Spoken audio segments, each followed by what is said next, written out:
মা বোনেরা বাস্তব কথা বলছি, দেখুন যে মেয়ে ছেলে দেখবেন কি হিন্দু কি মুসলিম, যে মেয়ে ছেলে দেখবেন বিয়ের পরে যে মেয়ে ছেলে স্বামীর কথার গুরুত্ব না দিয়ে ওর বাম্মার কথাই ওঠে বসে, ওই নারী হলো জাহান্নামী নারী, নরকবাসিনী নারী। বাস্তব বলে গেলাম। মেয়েদের শত্রু পৃথিবীতে দুটো। কটা কটা আমার সাথে কথা বলুন। দুটো মেয়েদের শত্রু পৃথিবীতে দুটো। এক নাম্বার কে জানেন? সতীন। সতীন হলো মেয়েদের চরম শত্রু। আমার মা বোনদের কি সুন্দর আইডিয়া দেখুন, বুদ্ধি দেখুন, মা বোনদের বুদ্ধি কত স্ট্রং। স্বামী মরে যায় যাক, স্বামী মরে যায় যাক, সতীন তো বিধবা হলো।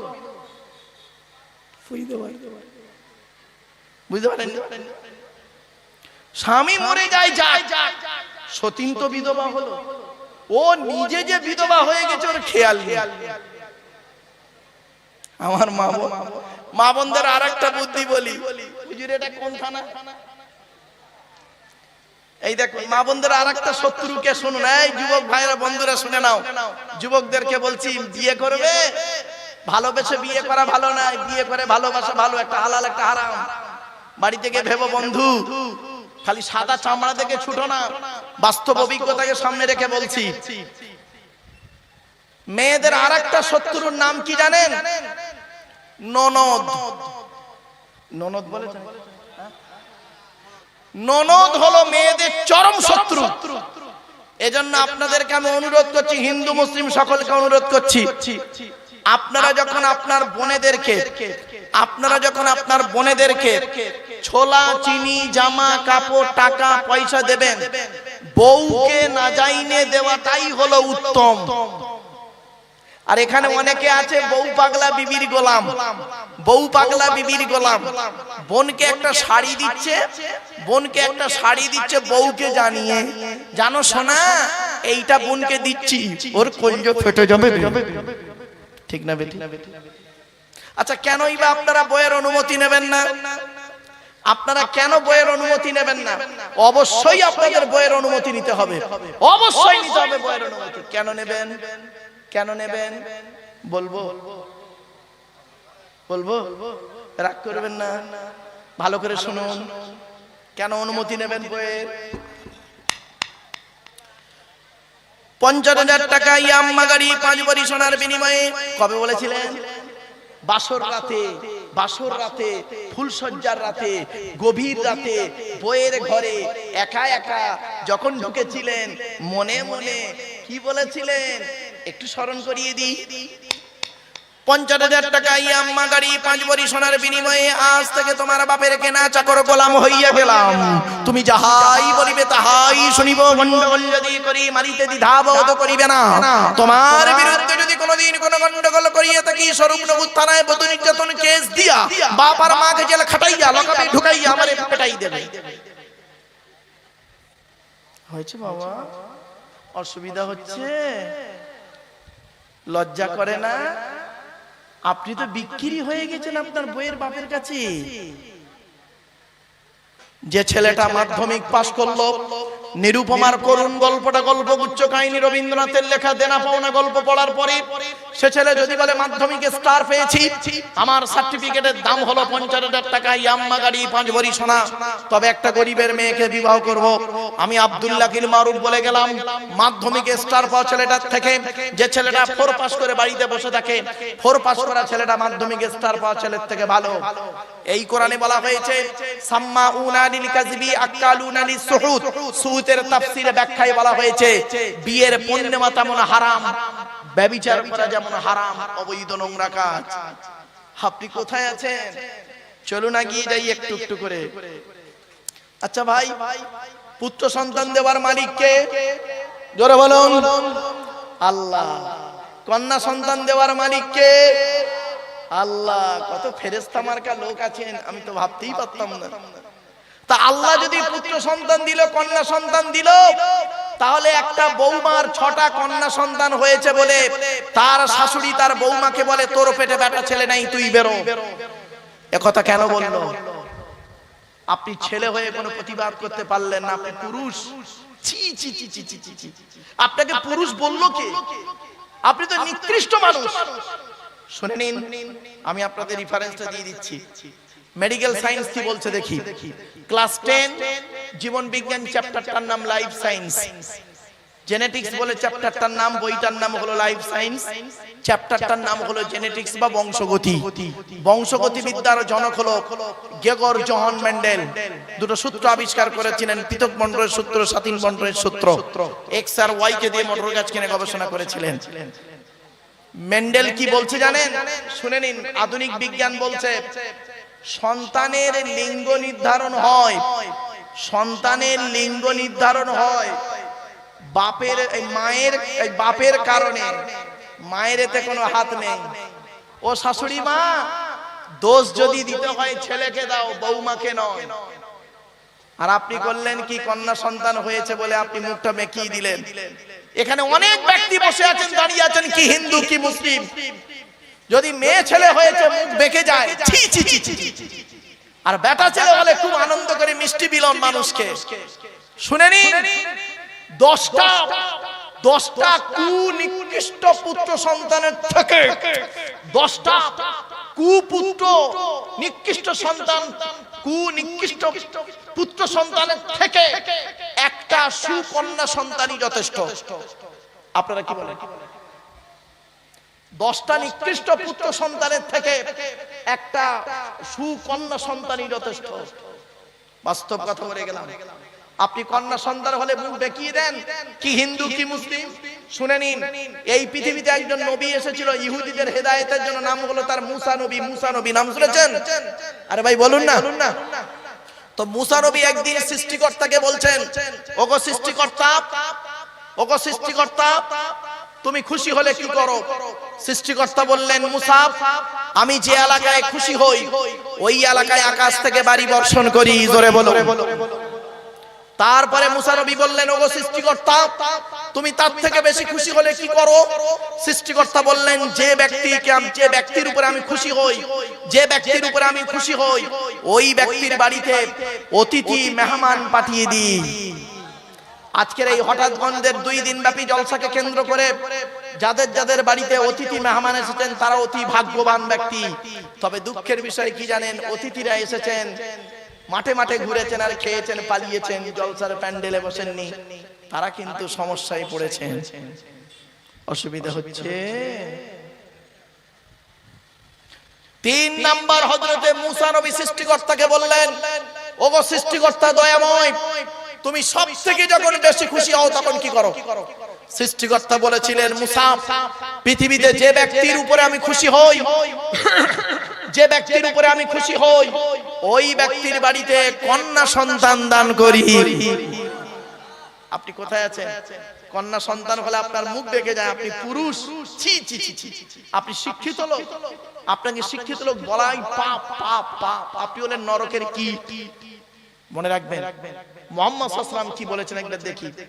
কোন ব্যক্তির যদি 3 বা 3-এর অধিক কন্যা হয়, কোন ব্যক্তির যদি 3 বা 3-এর অধিক কন্যা হয়, আর ওই 3 কন্যাকে যদি তার বাপ ভালো করে লালন পালন করে ভালো জায়গায় বিবাহ দিতে পারে, আমি মুহাম্মদ বলে গেলাম, আমি যে স্বর্গে বা জান্নাতে থাকবো, ওই স্বর্গে বা জান্নাতে 3 কন্যার বাপের দেখা হবে।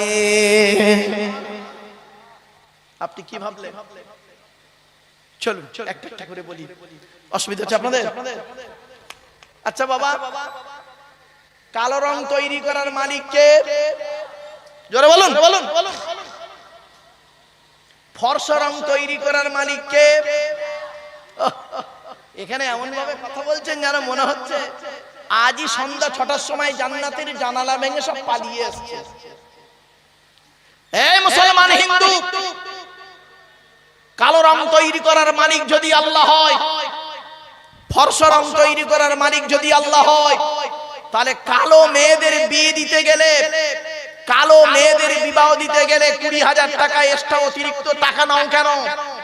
তোমার বাপের শ্মশান কেনার কাঠ কম পড়েছে বুঝি? তোমার বাপের কাপড় কেনার কাঠ কম পড়েছে বুঝি? কাপড় কেনার কাপড় কম পড়েছে বুঝি? লজ্জা করে না? কোরআন কি বলছে দেখি, ومن آياته خلق السماوات والأرض واختلاف ألسنتكم وألوانكم। ওরে পৃথিবীর মানুষেরা শোন, আমার নিদর্শনের মধ্যে থেকে একটা নিদর্শন হলো তোদের গায়ের রংটা আলাদা করেছি, মুখের ভাষাটাও আলাদা করেছি। মনে রাখবেন, খালি সুন্দরী মেয়ে হলেই ব্যবহার ভালো পাবেন কোনো গ্যারান্টি নেই। এই জন্য বক্তব্য শুরুতেই বলেছিলাম, নদীর জল ঘোলা ভালো, জাতের মেয়ে কালো ভালো। এজন্য আপনাদেরকে বলে যাচ্ছি, আমার সব থেকে বড় ভালো লাগে কি জানেন? তরিকুল ভাইকে এবং এলাকার সমস্ত হিন্দু মুসলমানদেরকে ধন্যবাদ জানাই। আপনারা হিন্দু মুসলিম সমন্বয়ে এই বক্তব্যটা দেন। শুনে নিন, কিসের হিন্দু কিসের মুসলিম মারামারি করেন আপনারা কি জানেন? হিন্দুদের রক্তের ভিতরে মুসলমানদের রক্ত আছে, আর মুসলমানদের রক্তের ভিতরে হিন্দুদের রক্ত আছে। প্রমাণটা দেব, শুনে নিন। সৃষ্টিকর্তার আরাধনা উপাসনার পদ্ধতিটা আমাদের আলাদা হতে পারে। মানুষ হিসেবে আমরা প্রত্যেকেই হলাম আদমের সন্তান, ঠিক না বেঠিক? একটা হিন্দুর রক্তের ভিতরে মুসলমানদের রক্ত আছে, আর মুসলমানদের রক্তের ভিতরে হিন্দুদের রক্ত আছে। প্রমাণটা দিয়ে যাচ্ছে আজ হঠাৎগঞ্জ বাজারে। আপনাদের এলাকায় ব্লাড ডোনেশন ক্যাম্প হয়, রক্তদান শিবির হয়, তো ব্লাড যখন নেওয়া হয় তখন বলা হয় নাকি, এই ও হিন্দু ওর রক্ত আলাদা কর, ও মুসলিম ওর রক্ত আলাদা কর, বলে নাকি? ব্লাডের মধ্যে কাস্টের কোনো ডিভাইডেড থাকে না, ব্লাডের মধ্যে কালারের কোনো ডিভাইডেড থাকে না, ব্লাডের মধ্যে জেন্ডারের কোনো ডিভাইডেড থাকে না, ব্লাডের মধ্যে গ্রুপের ডিভাইডেড করা হয়। ব্লাডের 4টে group, A B, A B আর ও, প্রত্যেকটার মাইনাস প্লাস। একটা হিন্দুর রক্তের ভিতরে 3টে জিনিস পাওয়া যায়, লোহিত কণিকা, শ্বেত কণিকা, অনুচক্রিকা, as a same no difference. একটা মুসলমানের রক্তের ভিতরে 3টে জিনিস পাওয়া যায়। কোথায় আপনি হিন্দু মুসলমান খুঁজতে গেছেন? মনে রাখবেন, কোথায় স্বর্গ কোথায় নরক কে বলে তা বহুদূর। মানুষের মাঝে স্বর্গ নরক, মানুষেতে সুরাসুর। বাস্তব কথাটাই আজকে বলে গেলাম। হে খ্রিস্টান, তুমি গির্জায় গিয়ে যাকে গড বলে ডাকো তাকে গির্জায় পাবে তো? হে হিন্দু, মন্দিরে গিয়ে যাকে ঈশ্বর বা ভগবান বলে ডাকো তাকে মন্দিরে পাবে তো? হে মুসলমান, গালে দাড়ি মাথায় টুপি নিয়ে মসজিদে যাকে আল্লাহ আল্লাহ বলে ডাকো ওই আল্লাহকে মসজিদে পাবে তো? চলুন, 3 ধর্মের মানুষ আমরা সৃষ্টিকর্তাকে খুঁজতে বেরোই। সৃষ্টিকর্তা আল্লাহ নিজেই বলছেন, আমাকে খুঁজতে যেতে তোদের হবে না। আমি কোথায় আছি জানিস? এই কোরআনে লেখা আছে। কোরআন বলছে, ওয়ালাকাদ খলাকনাল ইনসানা ওয়া না'লামু মা তুবাসু বিহি নাফসুহু ওয়া নাহনু আকরাবু ইলাইহি মিন হাবলিল ওয়ারিদ। 26 নম্বর পারা বা খণ্ডের 1 নম্বর পৃষ্ঠার একেবারে সূরা কফের 16 নম্বর আয়াত। সৃষ্টিকর্তা আল্লাহ বলছেন, হে মানব জাতি। কি বললো? আচ্ছা, এখানে হিন্দু মুসলমান কোন পার্থক্য করলেন? তা আপনি করলেন কেন? সৃষ্টিকর্তা বলছেন কোরআনে, হে মানব জাতি, আমি তোদের সৃষ্টি করেছি, তোদের মনের মধ্যে ভালো মন্দ যা কিছু আছে সব আমি জানি। তোরা কোনোদিন ভাববি না আমি সৃষ্টিকর্তা অনেক দূরে। না না না, আমি সৃষ্টিকর্তা তোর ঘাড়ের শিরারও নিকটবর্তী। একবার অন্তরে অন্তঃস্থল থেকে আমাকে ডাক দিয়ে আমি তোরও ডাকে সাড়া দেব। কোথায় স্বর্গ কোথায় নরক কে বলে তা বহুদূর।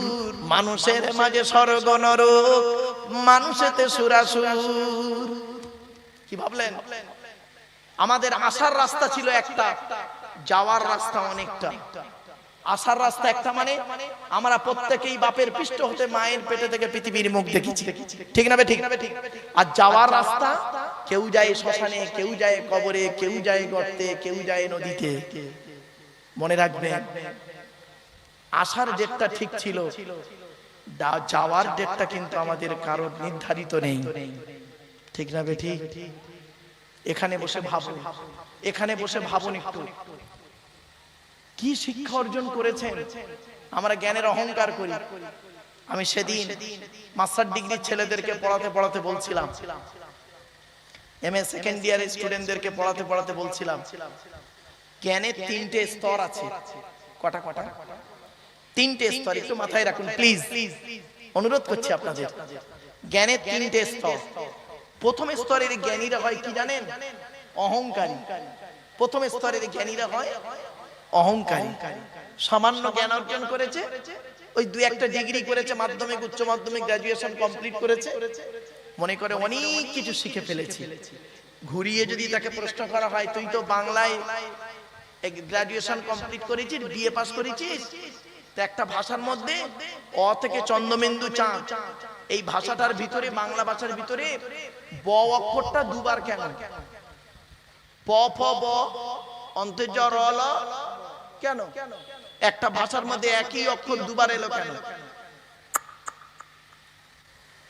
যদি ওকে বলা হয় ইংরেজিতে এ থেকে জেড পর্যন্ত অ্যালফাবেট বলে, তাই এ অক্ষরটাকে আগে বললি কেন? বি দিয়ে শুরু করলে ক্ষতি কি ছিল? হয়ে গেছে। সৃষ্টিকর্তা বলছে কি জ্ঞানের অহংকার করিস? তোর চোখ থেকে কয়েক হাজার কিলোমিটার দূরে চাঁদ, তাকে তুই দেখতে পাস, চোখের উপরেই কপাল, আয়নার সহযোগিতা ছাড়া দেখতে পাস না। ঠিক না বেঠি? অবাক লাগে। আপনারা যারা বিবাহ করেছেন, আমরা তো বিয়ে করেছি, বিবাহ করেছি, আর যারা বিবাহ করেনি তাদেরকে বলছে, এই যুবক বন্ধুরা শোনো, তোমরা যারা বিবাহ করবে, বিবাহের মধ্যে আর মৃত্যুর মধ্যে খুব মিল আছে। বিবাহ আর মৃত্যু, এই দুটো জিনিসের মধ্যে খুব মিল আছে। কি মিল বলবো দুটো? আর ভাই বলুন না। বিবাহতে বর বলছে, বর আর মাইয়ের, মৃত ব্যক্তি, দুজনের কথোপকথন। বর বলছে, আমার এখানে প্রচুর লোক আছে। মৃত ব্যক্তিও বলছে, আমারও এখানে লোক প্রচুর আছে। পার্থক্য কতটুকু? পার্থক্য হলো এটাই, তুমি নিজে সাজলে, আমাকে সাজানো হলো। বর নিজে সাজে, আর মৃত ব্যক্তিকে ফুল দিয়ে সাজানো হয় বা কাপড় দিয়ে সাজানো হয়। বর নতুন কাপড় পরে, মৃত ব্যক্তিও নতুন কাপড় পরানো হয়। বরের পালকি ওঠে, মৃত ব্যক্তির খাটিয়া কাঁধে ওঠে। কিছু বুঝতে পারছেন? শুধু তাই নয়, ওখানেও লোকজন ছিল, বিয়ে বাড়িতে, মারা বাড়িতেও লোকজন ছিল। পার্থক্য শুধু একটাই ছিল, ওখানে সবাই হাসছিল, এখানে সবাই কাঁদছিল। কিছু বুঝতে পারছেন? শুধু তাই নয়, বর আর মৃত ব্যক্তির পার্থক্য কি দেখুন।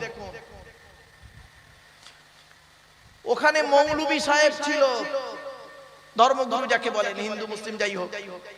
ওখানে মৌলানা ছিল বরে বিয়ে বাড়িতে, এখানেও মৌলানা আছে বিয়ে বাড়িতে, এই মরা বাড়িতে। ওখানেও দুটো আয়াত পড়া হলো, বিয়ে পড়ানো হলো, এখানেও দুটো আয়াত পড়ানো হলো, দোয়া পড়লা হলো, জানাজা হলো। তোমার বিয়ে করালো, মৃত ব্যক্তির জানাজা পড়ালো, একই ব্যক্তি। কিছু বুঝতে পারছেন আমার ওয়াজ? একই ব্যক্তি। এখানে বসে একটু ভাবুন, একই ব্যক্তি, ওর বিয়ে পড়ালো, এর জানাজা পড়ালো। বর বলে, আমি আমার আপন ঘরে চললাম, মৃত ব্যক্তিও বলল, আমিও আমার আপন ঘরে চললাম। পার্থক্য শুধু এতটুকুই, তোমাকে উপরের মানুষেরা করলো আপন, আর আমাকে করলো দাফন। কিছু বুঝতে পারছেন আমার ওয়াজ? আশ্চর্য বাবা। আমি আমার গাড়ির সামনে একটা বোর্ড লাগানো আছে, দেখবেন, বিশ্ব মানবাধিকার পরিষদ, ওয়ার্ল্ড হিউম্যান রাইটস কাউন্সিল, নিচে একটা বাক্য লেখা আছে, শব্দ লেখা আছে, ন্যাশনাল প্রেসিডেন্ট, দিল্লিতে। বাস্তবটাই বলছি, আপনাদের এলাকায় কোনো মানুষ যখন মারা যায়, মারা গেলে আপনারা তাকে গোসল দিয়ে, মানে স্নান করিয়ে, গোসল দিয়ে, কাপড় পরিয়ে, জানাজা পরিয়ে, মাটি দিয়ে চলে আসে, তাই তো? 20 দিন পরে কোনদিন কবর থেকে দুটো বাঁশ সরিয়ে দেখেছেন? কেমন আছে দেখেননি না? একবার দেখবেন, মাইন্ডটা পাল্টে যাবে। কি হয় শোনো, মানুষকে মাটি চাপা দিয়ে আসার পর সর্বপ্রথম দেহে কোন অঙ্গটা পচন ধরে জানেন? না, এই না। এজন্য মানব দেহ যখন গরম হয় সর্বপ্রথম ঘামে এই না। 6 থেকে 8 দিন পর মাথার চুলগুলো, গায়ের লোমগুলো, হাতের নখগুলো খসে খসে পড়ে যায়। 10 থেকে 12 দিন পর মাথার ব্রেনটা পচে গিয়ে নাক দিয়ে, কান দিয়ে, গাল দিয়ে গড়াতে থাকে। 18 থেকে 20 দিন পর পেটটা ফেটে যায়, পোকায় তৈরি হয়। 2 মাস পর সমস্ত চামড়া মাংস পোকায় খেয়ে নেয়, ফ্রেমটা পড়ে থাকে। 2 বছর পর দেহের কয়েক কটা হাড় ছাড়া সমস্ত হাড় মাটি খেয়ে নেয়। ও হঠাৎ গঞ্জের নারী পুরুষেরা, কোথায় গেল তোমাদের সুন্দর দেহ? মনে রেখো, মাটির দেহ মাটি হবে, পুড়ে হবে ছাই। এ দেহ পচা দেহ, গর্ব কিসের ভাই? শুনে রেখে দিন, সৃষ্টিকর্তা বলছেন তো দেহের মধ্যে আমি 9টা ছিদ্র দিয়েছি। আমাদের দেহের মধ্যে মোট 9টা ছিদ্র আছে। 9টা ছিদ্র কি কি? 2 চোখ, 2 নাক, 2 কান, 1টা গাল, 7টা সামনে পেছনে। এই 9টা ছিদ্রের যে কোনো একটা ছিদ্রের মাধ্যমে ফেরেশতার দ্বারাই আল্লাহ আত্মা বের করে নেয়। আপনাদের এলাকায় কত মানুষ মরে গেছে দেখবেন, কি হিন্দু কি মুসলিম, গিয়ে দেখবেন লোকটা মারা গেছে, পেশাব ফিরে ফেলেছে, বুঝে নেবেন সৃষ্টিকর্তা আত্মাটা ওর পেশাবের রাস্তা দিয়ে বের করে নেছে। কত মানুষ মারা গেছে দেখবেন, কি হিন্দু কি মুসলিম, পায়খানা ফিরে ফেলেছে, বুঝে নেবেন সৃষ্টিকর্তা ওর আত্মাটাকে পায়খানা রাস্তা দিয়ে বের করেছে। কত মানুষ মারা গেছে দেখবেন, কি হিন্দু কি মুসলিম, গিয়ে দেখবেন লোকটা মারা গেছে, চোখটা চেয়ে আছে, লোকটা মারা গেছে, গালটা হাঁ করে আছে, লোকটা মারা গেছে, ঘাটটা বেঁকে আছে, হাতটা খিঁচে আছে। আবার দেখবেন লোকটা মারা গেছে, দেখলে মনে হবে লোকটা ঘুমিয়ে আছে। কিভাবে মরতে চান? সততার সঙ্গে ঈমান নিয়ে যদি কবরে যেতে চান, ওই পথে যদি পাড়ি দিতে চান, এখানে বসে বসে কিছু কথা শুনে প্র্যাকটিক্যাল করে বাড়ি যান।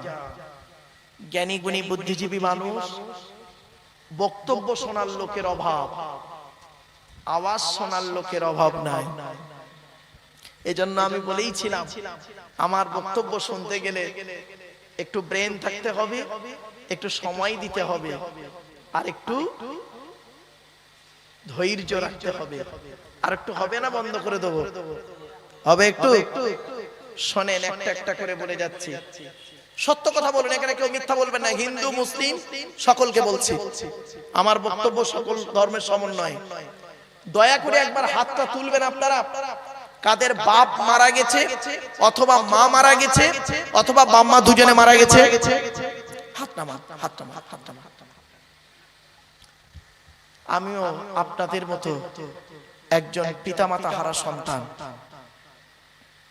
2019 সালে অক্টোবর মাসের 3 তারিখ শুক্রবার 5:30টার সময় আমি আমার বাপকে হারিয়েছি।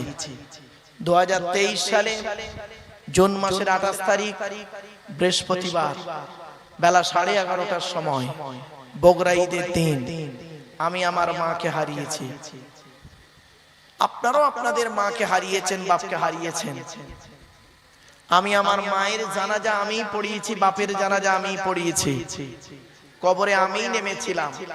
এই পৃথিবীর মরা, আমার মরা বাম্মার মুখ পৃথিবীর শেষ ব্যক্তি যে দেখেছেন সে হলাম আমি। আমার পরে পৃথিবীর কোন মানুষ আর আমার মরা পিতামাতার মুখ দেখেনি।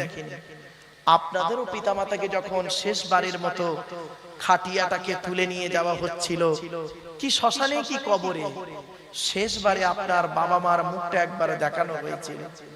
ওই যে আপনার পিতামাতার মুখ দেখে আপনি চলে গেল, নিয়ে চলে গেল লাশটা, সেই দিন থেকে আজ পর্যন্ত এখানে বসে সত্য কথা বলুন হিন্দু মুসলিম, আজ পর্যন্ত পৃথিবীর কোন ব্যক্তিকে অন্তর থেকে আব্বা বা মা বলে ডাকতে পেরেছেন আপনারা? বলুন। আরে শ্বশুর কোনোদিন বাপ হতে পারে না, শাশুড়ি কোনোদিন মা হতে পারে না।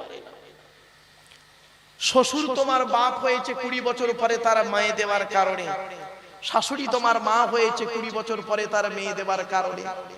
তোমার বাপ হয়েছে যেদিন তুমি মায়ের পেটে এসেছিলে সেই দিন থেকে, তোমার মা হয়েছে যেদিন তুমি মায়ের পেটে এসেছিলে সেই দিন থেকে। শুধু তাই নয়, আগে ভালো ছেলে হন, পরে ভালো জামাই হবে। এখানে অনেক হিন্দু মুসলিম আছে, আমরা ভালো জামাই হতে পেরেছি, ভালো সন্তান হতে পারিনি। আমার শ্বশুর লোককে কি বলে জানেন? আমার শ্বশুর লোককে বলে আমার জামাই খুব ভালো, আমার শাশুড়ি লোককে বলে আমার জামাই খুব ভালো। আর আমার জন্মদাতা বাপটা কি বলে শুনবেন? ওকে জন্ম দিয়ে পাপ করেছি। পেটে ধরা মাটা কি বলে শুনবেন? পেটে ধরে ভুল করেছি। কেন? যে মা 10 মাস 10 দিন গর্ভে ধারণ করলো, দুনিয়ার মুখটা বড় কষ্ট করে দেখালো, শীতকাল বর্ষাকাল গ্রীষ্মকাল কোনো কালকে দেখলো না, আঁচল ঢাকা দিয়ে নিয়ে রাখলো। যে মা করলো কি? আমার পেশাবের উপরে মা ঘুমালো, আমাকে তার বুকের উপরে স্থান দিল। কি এমন কাজ করলেন? সেই মাকে আজ গালি দিলেন। শুনে নিন এই হঠাৎগঞ্জের হিন্দু মুসলমানেরা, সন্তান যখন মায়ের পেটের ভিতরে লাথি মারে, সন্তান যখন মায়ের পেটের ভিতরে লাথি মারে, মা তখন আনন্দে হেসে ফেলে। আর ওই ছেলে যখন পৃথিবীতে এসে কারোর কথা শুনে মার গায়ে লাথি মারে, মায়ের চোখ ফেটে পানি পড়ে। দুটোই লাথি, একটা ছিল পেটের ভেতরে লাথি, একটা হলো পেটের বাইরে লাথি। জ্ঞানী গুণী বুদ্ধিজীবী মানুষ অনুরোধ করে বলে যাচ্ছে, মা তার ছেলেকে, মার বাপ কি পার্থক্য দেখুন। এই মা বোনেরা শুনে নিন, মা তার ছেলেকে খুব বেশি হলে কত দূর তুলতে পারে? আমার দিকে তাকান, সব হিন্দু মুসলিম তাকান। মা তার ছেলেকে খুব বেশি হলে এত দূর তুলতে পারে, ঠিক না? ঠিক। আপনাদের মায়েরা কত দূর তুলেছে? এত দূর। মা তার ছেলেকে কাঁধ পর্যন্ত তুলতে পারে, আর বাপ তার ছেলেকে সর্বপ্রথম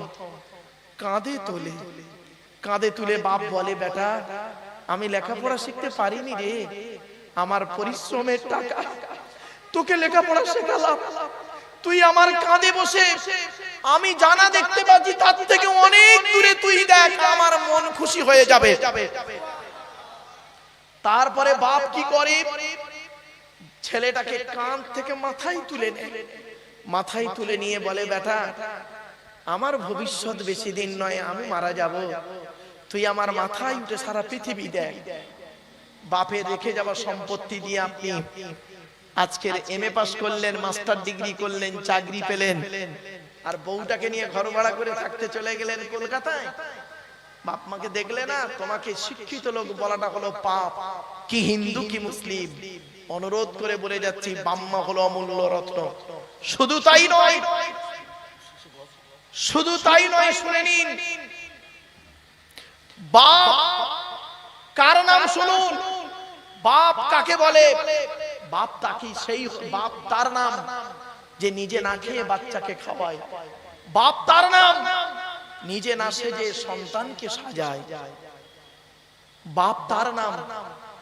আপনারা অনেকে দেখেছেন, সত্যি কথা বলুন, আপনাদের বাবা মারা গেছে অনেকে, হিন্দু মুসলিম। মা মারা গেলে মায়ের শাড়িগুলো মেয়েদের পরতে দেখেছে। বাপ মারা গেলে কোনোদিন বাপের পাঞ্জাবি জামা লুঙ্গি ছেলেকে পরতে দেখেছেন?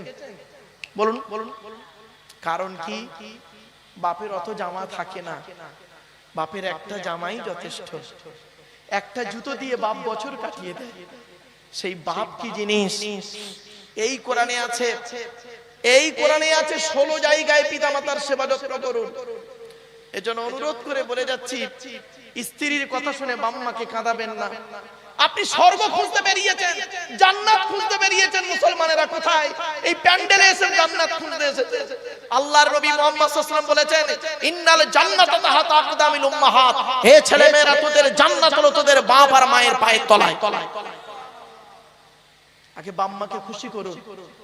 একজন পুরুষ যদি চারজনকে খুশি করে জান্নাতি স্বর্গে যাবে। কে কে? এক নাম্বার পুরুষ, তুমি তোমার রব সৃষ্টিকর্তাকে খুশি করো। দুই নাম্বার পুরুষ, তোমার গাইডার নবীকে তুমি খুশি করো। তিন নাম্বার পুরুষ, তুমি তোমার জন্মদাতা পিতাকে খুশি করো। চার নাম্বার পুরুষ, তুমি তোমার পেটে ধরা মাকে খুশি করো। একজন নারী, এই মা বোনেরা শুনে নিন, একজন নারী তিনজনকে খুশি করলে জান্নাতি। এক নাম্বার নারী, তুমি তোমার রব সৃষ্টিকর্তাকে খুশি করো। দুই নাম্বার নারী, তুমি তোমার নবীকে খুশি করো, গাইডারকে খুশি করো, তিনি যেভাবে চলতে বলেছেন সেইভাবে চলো। তিন নাম্বার নারী, তুমি তোমার স্বামীকে খুশি করো। সৃষ্টিকর্তার নবী মুহাম্মদ সাল্লাল্লাহু আলাইহি ওয়াসাল্লাম বললেন, তোমরা কি করে বুঝবে তোমার বাড়ির মা, বোন, মেয়ে, বউ, এই চার শ্রেণীর মেয়ে ছেলে স্বর্গে যাবে না নরকে যাবে? আমার মা বোনেরা ভালো করে শুনে নিন, মায়েরা বোনেরা, যে মেয়েদের মধ্যে 6টা অভ্যাস থাকবে, যে মেয়েদের মধ্যে কমসে কম 6টা অভ্যাস থাকবে, ওই মেয়ে ছেলে যত নামাজ পড়ুক, রোজা রাখুক, ধর্মের কাজ করুক, ওই মেয়ে ছেলে নরকে যাবে, নরকে যাবে, নরকে যাবে, জাহান্নামী, জাহান্নামী, জাহান্নামী। ছটার যে কোনো একটা একটু দয়া করে শুনে নিন। এক নাম্বার হলো, নবীজি বললেন, ওই নারীর প্রতি আল্লাহর গজব, যে নারী তার স্বামীর সঙ্গে যখন কথা বলে মেজাজ দিয়ে কথা বলে।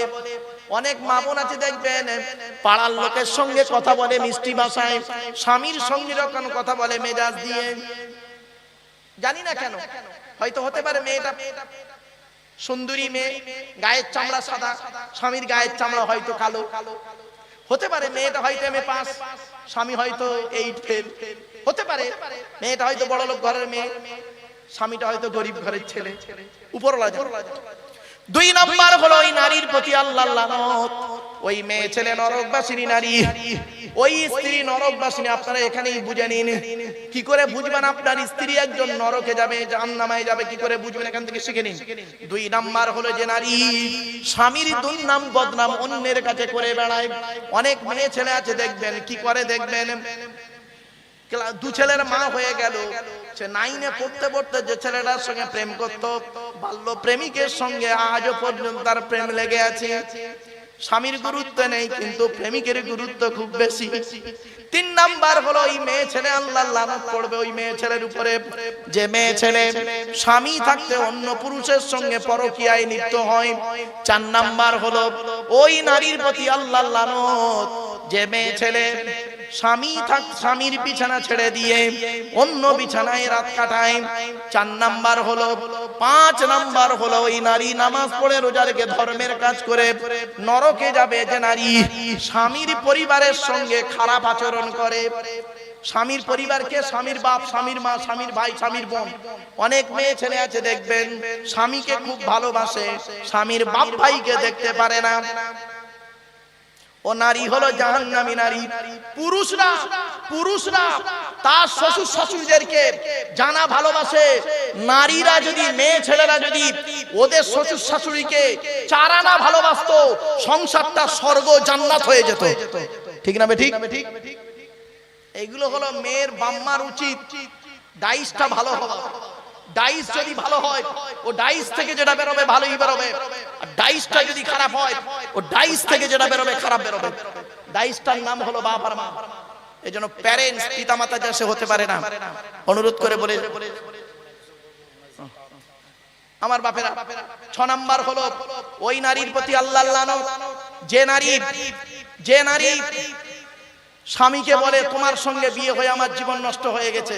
অনেক মা বোন বলে দেখবেন স্বামীকে, আমার মতো মেয়ে বলে তুমি বেঁচে গেলে অন্য কেউ হলে বুঝতে পারতে। খবরদার মা বোন নিয়ে কথা বলবেন না, কারণ জন্ম মৃত্যু বিবাহ সবই সৃষ্টিকর্তার হাত। ঠিক না বেঠিক? এই কথা বলছি বলে অনেকে ভাবছেন, পুরুষরা ভাবছে না আজকে দিচ্ছে বউদেরকে। শুনে নিন, আপনি স্বামী হয়েছেন, আপনার দায়িত্ব কত আছে জানেন?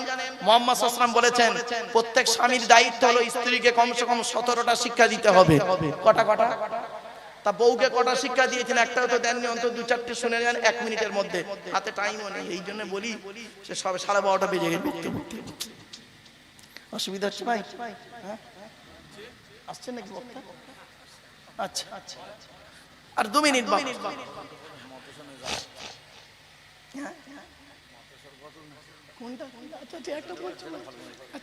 আমার বাপেরা শোনেন, অনুরোধ করে বলে যাচ্ছি বাপ, একজন স্বামীর দায়িত্ব হলো স্ত্রীকে কমসে কম 17টা শিক্ষা দিতে হবে। আপনি আপনার স্ত্রীকে কটা শিক্ষা দিয়েছেন একটু দয়া করে শুনে যান অন্তত। 1 নম্বর নবী বললেন, এই স্বামীরা তোমরা তোমাদের স্ত্রীদেরকে এই শিক্ষা দেবে, কথাবার্তা বলবে যখন সালাম দেবে, সালাম দিলে স্বামী স্ত্রীর মহব্বত ভালোবাসা আল্লাহ বাড়িয়ে দেবে। বউকে সালাম দিয়েছেন না, শালিকে খালি সালাম দিতে, শালিকে আরো দাদার শালিকে ঘন ঘন মোবাইলে মিস কল, তোর মোবাইল বাস্ট করবে বলে গেল। 2 নম্বরে বলা হলো, এই স্বামীরা তোমরা তোমাদের স্ত্রীদেরকে এই শিক্ষা দান করবে, তারা যেন কোনোদিন কাবা শরীফের দিকে মুখ করে কোনোদিন থুতু যেন না ফেলে। 3 নম্বরে বলা হলো, তোমরা তোমাদের স্ত্রীদেরকে এই শিক্ষা দেবে, তারা যেন কোনোদিন কাবা শরীফের দিকে মুখ করে পেশাব পায়খানা যেন না ফেরে। 4 নম্বরে বলা হলো, তোমরা তোমাদের স্ত্রীদেরকে ওই শিক্ষা দান করবে, তারা যেন কোনোদিন কাবা শরীফের পেছন ফিরে যেন পেশাব পায়খানা যেন না ফেরে। 5 নম্বরে বলা হলো, তোমরা তোমাদের স্ত্রীদেরকে এই শিক্ষা দেবে, তারা যেন কোনোদিন গোসলখানায় পেশাব যেন না ফেরে। 6 নম্বরে বলা হলো, তোমরা তোমাদের স্ত্রীদেরকে এই শিক্ষা দেবে, তারা যেন কোনোদিন গোসলখানায় উলঙ্গ অবস্থায় গোসল যেন না করে। 7 নম্বরে বলা হলো, তোমরা তোমাদের স্ত্রীদেরকে এই শিক্ষা দেবে, তারা যেন কোনোদিন হাতের চুড়ি, মা বোনেরা ভালো করে শুনে নিন, হাতের চুড়ি তারা যেন